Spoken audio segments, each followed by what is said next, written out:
Crucial thing in this question is to draw, it says we've got four equal arcs, each a quarter of a circle. So connecting it up to some center over here is absolutely crucial.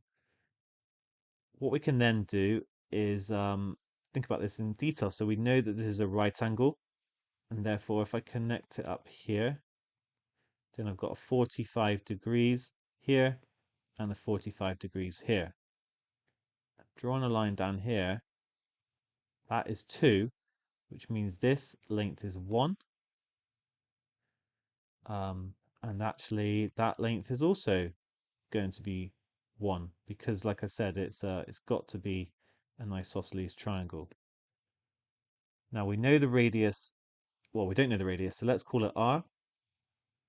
And r, so then we can see that r squared is actually going to be 1 squared plus 1 squared. It's going to be 2.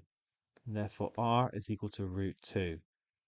And we're well on our way now, because this distance is also equal to r, or root 2, and therefore this distance here is going to be root 2 minus 1.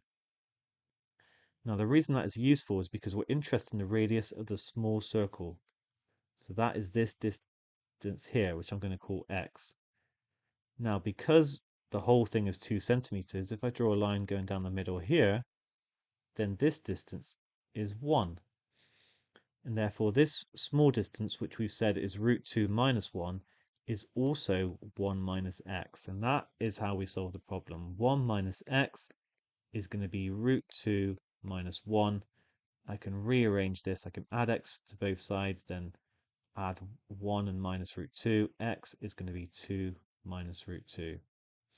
So it's very likely that, this required a lot more kind of calculating and fiddling about with things. But at the end of the day, that is a good route to solving this problem.